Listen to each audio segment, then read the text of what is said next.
అంశము దేవుని పిల్లలు ఎవరు? దేవుని పిల్లలు ఎవరు? ఇప్పటికి లోకంలో ఉన్న మతాలన్నిటిలో కూడా క్రైస్తవ మతం చాలా పెద్దది.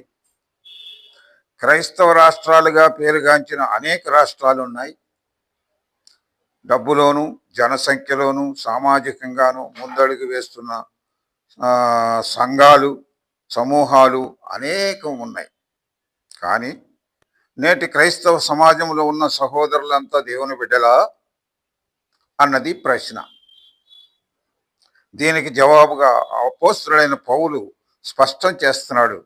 దేవుని ఆత్మచేత నడిపింపబడుచున్న వారందరూ దేవుని కుమారులు. రోమాపత్రికలో 8వ అధ్యాయము 14వ వచనంలో ఈ వాక్యం చెప్పాడు.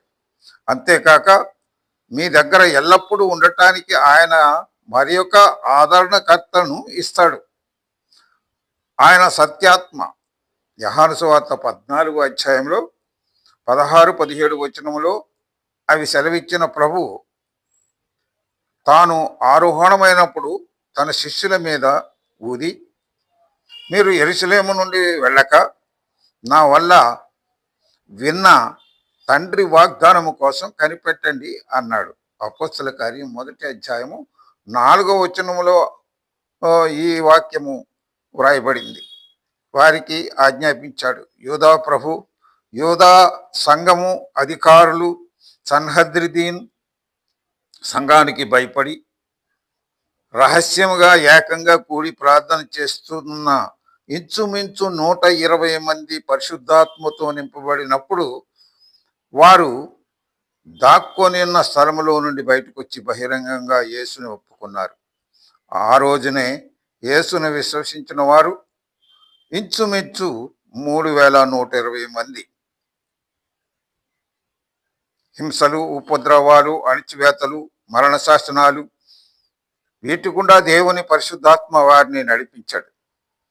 అంధకారములతో నిండిన ఈ లోకములో వారిని తన ప్రేమకు, స్వస్థతకు, ఆదరణకు, సమాధానానికి, అద్భుతాలకు వెలుగు సాక్షులుగా చూపించాడు.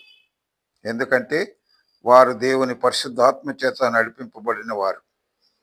యేసు నీ ప్రేమను, శక్తిని ప్రకటిస్తూ ఆయన నిన్న నేడు యుగములకు ఏకరీతిగా ఉన్నాడని రుజువుపరచాలంటే మనము కూడా పరిశుద్ధాత్మ చేత నడిపింపబడాలి.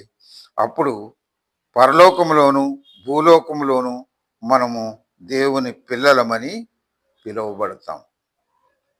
ఆమేన్.